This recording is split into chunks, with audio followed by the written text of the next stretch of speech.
Muito bem, então, pessoal, vamos lá, estamos de volta, nossa aula 5 do nosso curso de mecânica, né?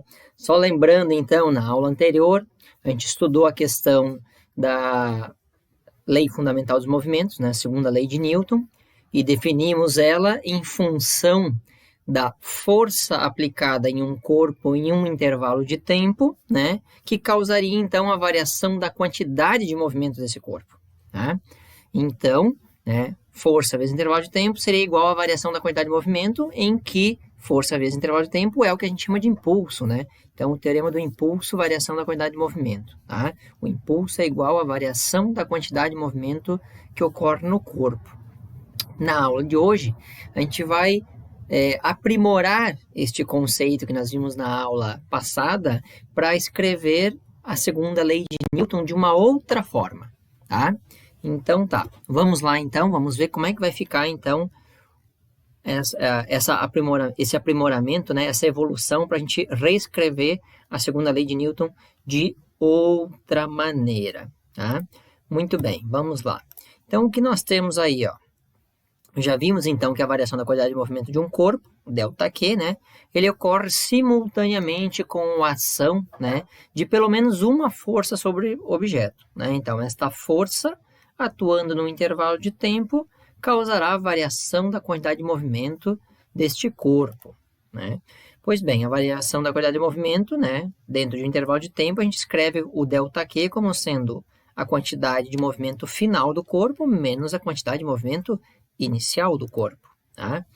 Bom, se a massa do corpo não variar durante o intervalo de tempo, se ela mantiver-se constante, né, então a nossa quantidade de movimento vai variar apenas em função da velocidade, né? Ou seja, o nosso ΔQ será m, a gente coloca o m em evidência porque ele não sofre variação ao longo do tempo, que multiplicará então a diferença entre o valor da velocidade final e o valor da velocidade inicial, tá? Pois bem, né? Seguindo, né? Então, a gente pode escrever, pode expressar essa variação da quantidade de movimento, tá? Como sendo o produto da massa pela variação da velocidade, né? Então, o nosso ΔQ nada mais será do que m vezes ΔV, tá? Bom, se a gente substituir essa última expressão aí, m ΔV, lá no que a gente viu na aula passada na segunda lei de Newton, né? Nós tínhamos que a segunda lei de Newton era força igual a ΔQ por ΔT. Então, se a gente substituir o ΔQ por m ΔV, ficaríamos com essa equação que nós temos aí, ó. Força igual a m vezes ΔV dividido por ΔT, tá? Contudo, vale ressaltar o que, ó, nessa equação aí, a divisão de ΔV por ΔT vem de um conceito na mecânica que a gente chama de aceleração média. Então, quando a gente divide a velocidade pelo tempo, a variação da velocidade ao longo do tempo caracteriza uma grandeza que a gente chama de aceleração. Tá? Então, a aceleração vai ser o ΔV por ΔT. Tá? Ou seja, né, nós vamos poder, então, né, portanto, considerando então, a força sendo constante, né, a gente vai poder estabelecer que a aceleração também é constante. Né? Se a força for constante, a aceleração também será constante. E dessa forma, então, a gente pode representar, né, a expressão da segunda lei de Newton de maneira diferente do que a gente via. Antes a gente estava com a força igual à variação da quantidade de movimento pelo intervalo de tempo. Agora, rearranjando essa equação, a gente vai ficar, então, com o produto, né? Força é igual a massa vezes aceleração, o produto da massa vezes a aceleração deste corpo, onde a força será constante e, consequentemente, a aceleração também será constante, tá? Bom, esta é a forma mais tradicionalmente que a gente encontra como é escrita a segunda lei de Newton, tá? para situações em que a massa não varia, certo? E para esta equação, né, a famosa F igual a m vezes A, tá? As unidades que a gente vai precisar trabalhar, então, é a unidade de força, né, que é o Newton, ou o quilograma vezes metro por segundo ao quadrado, tá? A unidade de massa tem que estar em quilograma, quando não estiver em quilograma, a gente precisa fazer a transformação, tá? E a aceleração, então, do corpo, que deve estar em metros por segundo ao quadrado, ou Newton por quilograma também é válida, tá? Unidades, então, do sistema internacional, certo? Muito bem. Bom, agora a gente vai ver aqui um videozinho, né, para dar um contexto sobre essa formulação, tá ok? Vamos lá, então. Isso. Nós já sabemos que o momento se conserva caso não haja forças. Então, de alguma forma, a força deve estar associada com alguma variação de momento. Vamos supor que você tem essa caixa e ela está se movendo. Você quer aumentar a velocidade dela. Para isso, você precisa adicionar movimento nela. Você faz isso empurrando. Você empurrar a caixa para fazer ela ir mais rápido significa que você aplicou uma força. E essa força, por sua vez, causou uma variação na quantidade de movimento, que se traduz em uma velocidade maior. Mas espera, se a sua velocidade variou, você tem aqui outra grande quantidade física que conhecemos como aceleração. Essa é a segunda lei de Newton, e ela diz que a força que atua em um corpo é igual à variação do momento. Só que você provavelmente viu essa mesma lei com outra cara, o F igual a ma, ou força igual a massa vezes aceleração.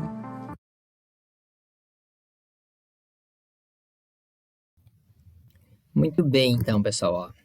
Vale ressaltar, né? Esse vídeo aqui é para mostrar que a segunda lei de Newton ela pode ser escrita em função da variação da quantidade de movimento, tá?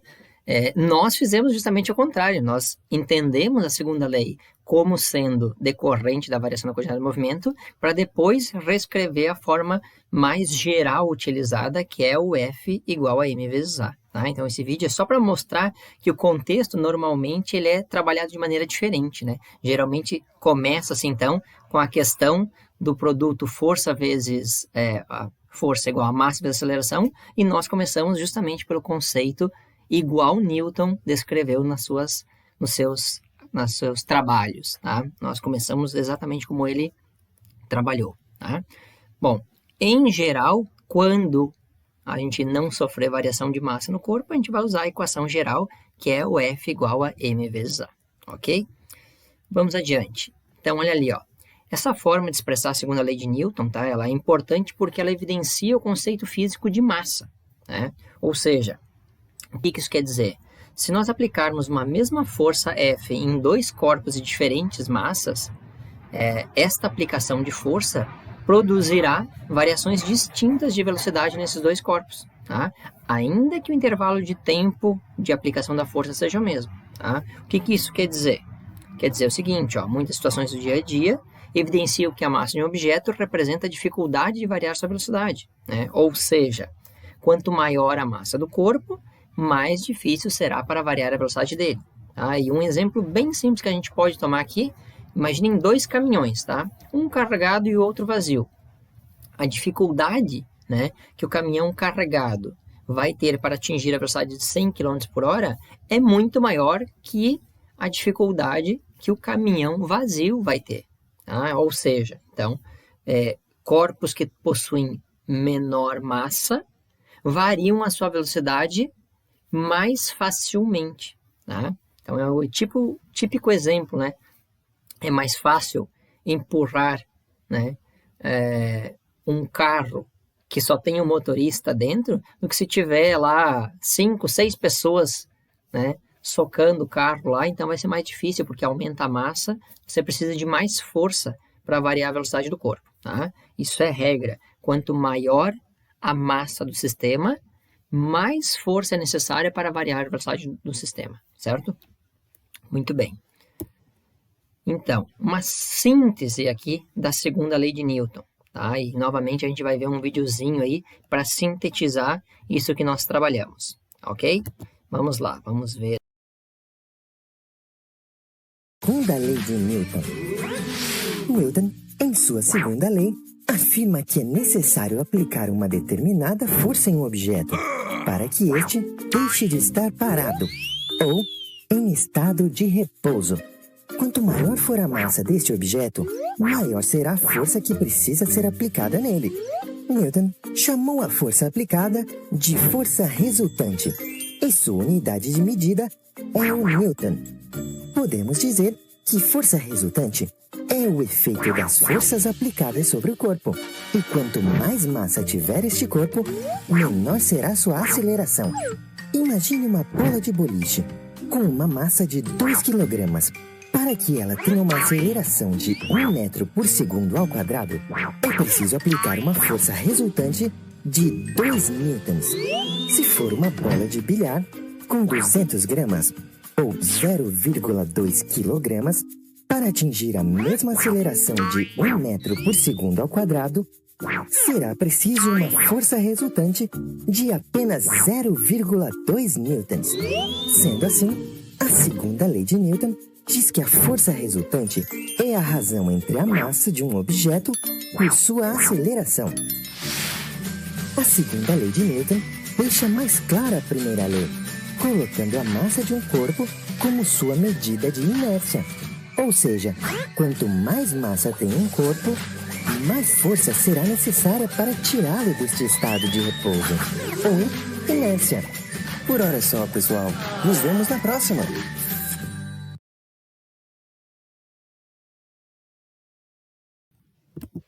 Muito bem.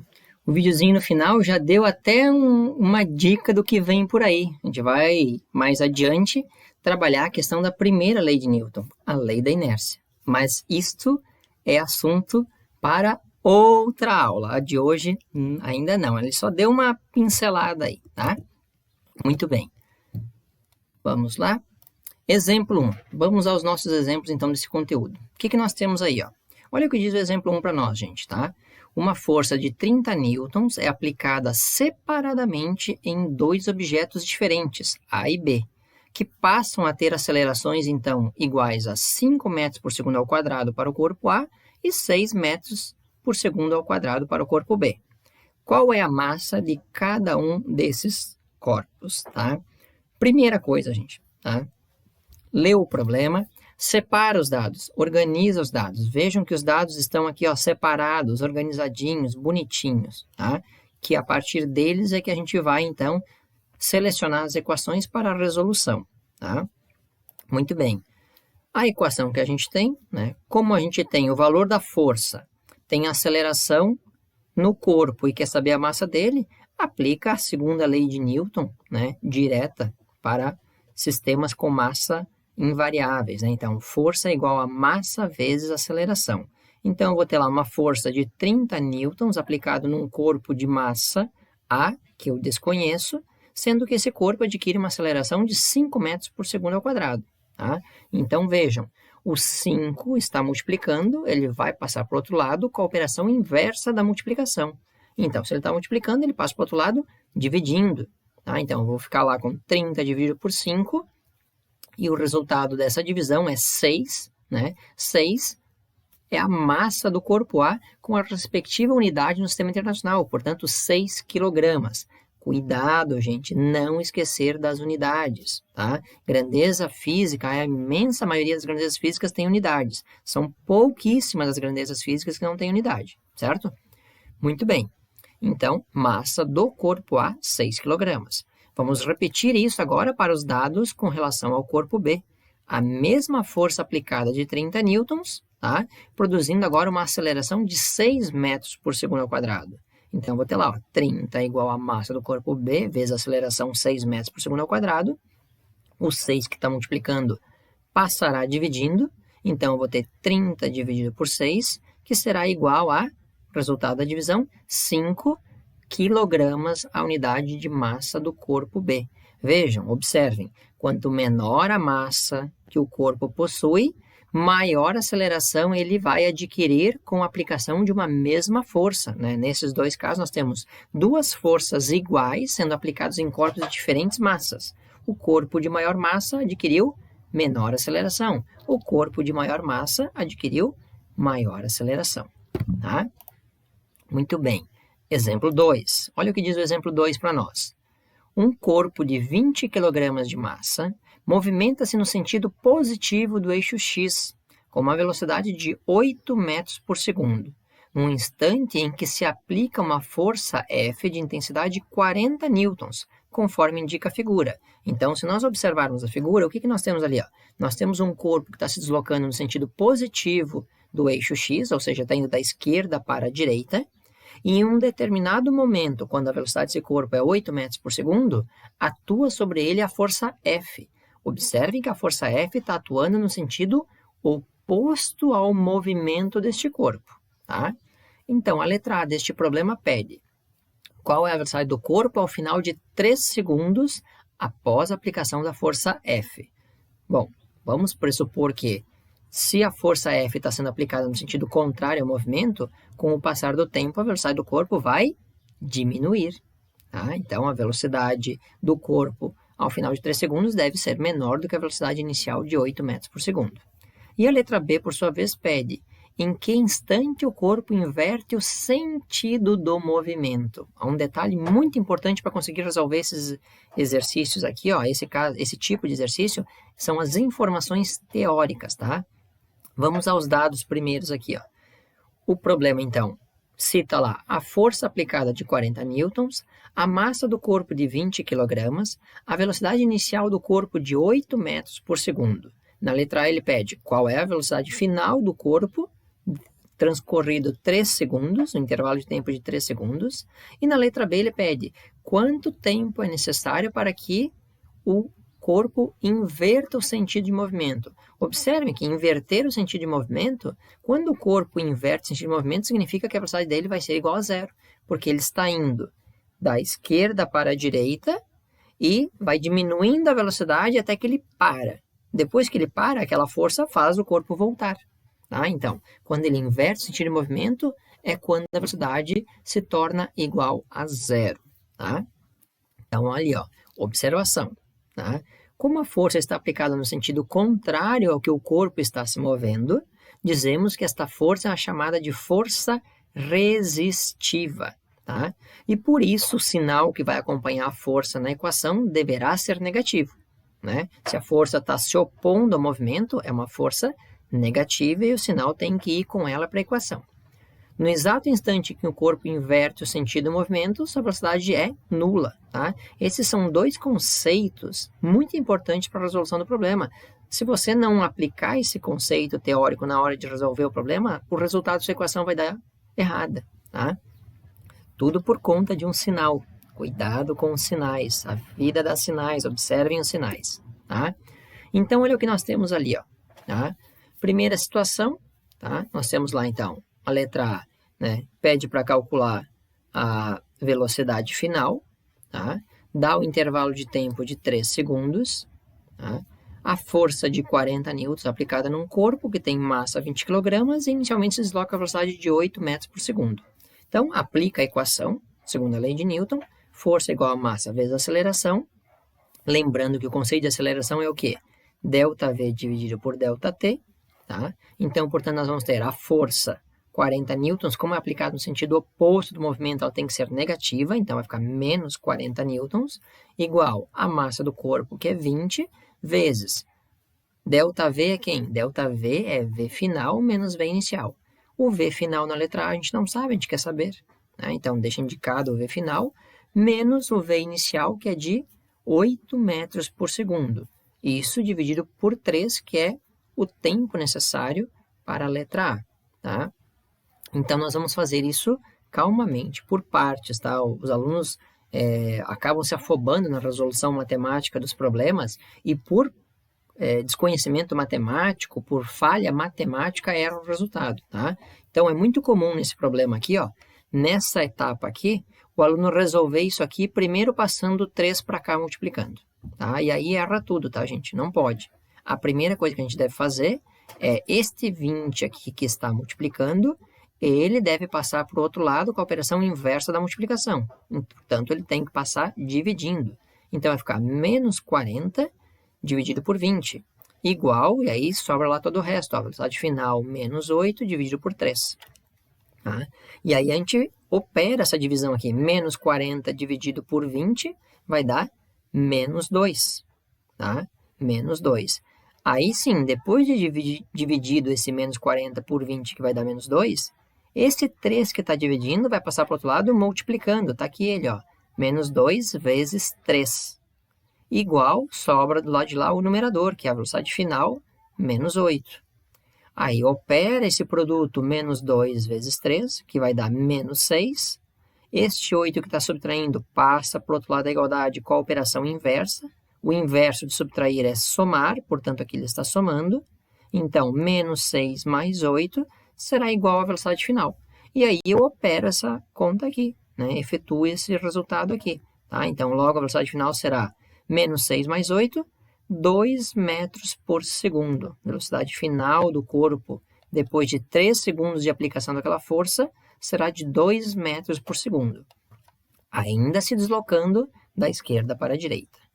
Na letra B, por sua vez, ele pede aqui calcular o tempo final, né? Calcular o tempo final quando a velocidade final for igual a 0 metros por segundo, que é exatamente nesse momento aqui, ó, quando a velocidade fica igual a 0, que o corpo vai sofrer uma inversão no sentido do seu movimento. Ele estava inicialmente indo da esquerda para a direita, aplica-se uma força no sentido oposto, a força diminui a velocidade até que o corpo para, e depois que ele para, continuando aplicando aquela força, o corpo vai retornar aumentando a sua velocidade. Tá? Muito bem. Então, vamos lá. Os dados seguem os mesmos, o problema, a velocidade final é que agora muda para 0, porque é quando o corpo para, a força aplicada constante de 40 newtons, a massa do corpo 20 kg, a velocidade inicial do corpo quando a força começa a atuar, 8 metros por segundo. Aplica, segundo a lei de Newton, força igual a massa vezes aceleração, abre a parte da aceleração para sendo ΔV dividido por ΔT, substitui os dados. Força menos 40, menos porque a força é oposta ao movimento, tá?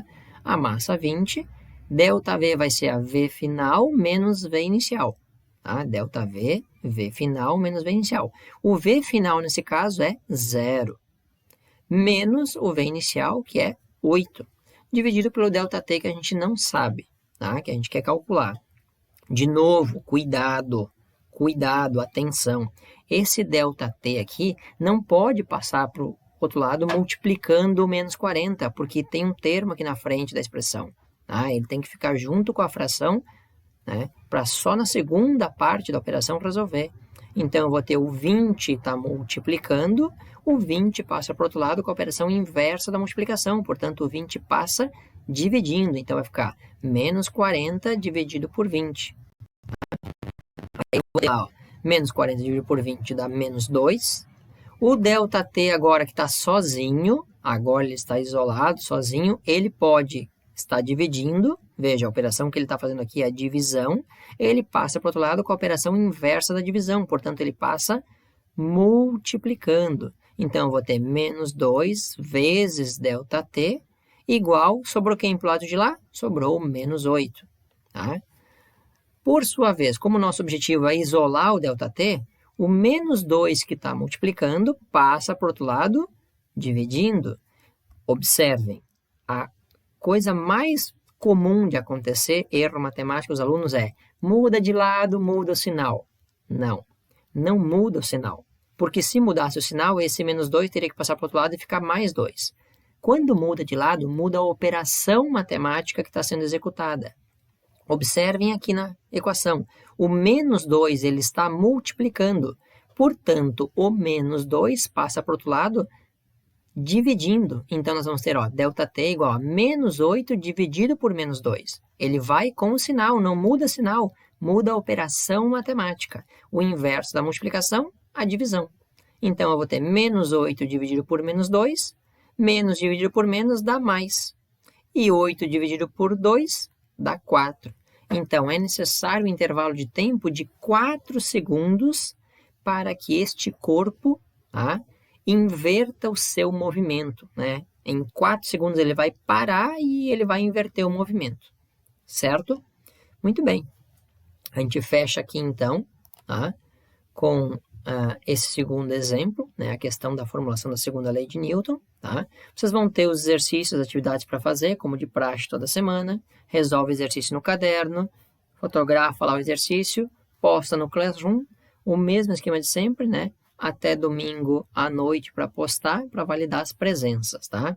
Nosso atendimento, como de costume, na sexta-feira, certo? E aí estão, então, os 3 exercícios que vocês vão fazer com o gabarito, certo? Com o gabarito. Muito bem, tá? E com isso, então, a gente fecha a nossa aula de hoje, né? Sobre a outra formulação da segunda lei de Newton, uma maneira diferente de escrever a segunda lei de Newton do que a gente viu na aula 4, tá? Então, esta forma, como a gente viu a escrita da segunda lei de Newton, ela é muito mais comum nas atividades, nos exercícios de física, tá, gente? Ela é muito mais comum a gente ver justamente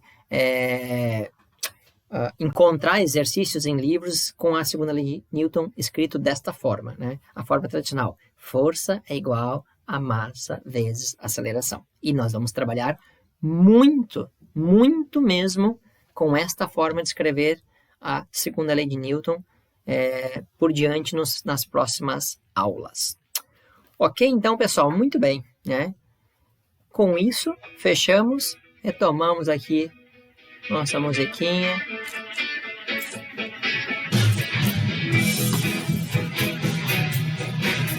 Pessoal, tudo de bom para vocês. Até a nossa próxima aula. Boas atividades. Cuidem-se. Tudo de bom. Valeu!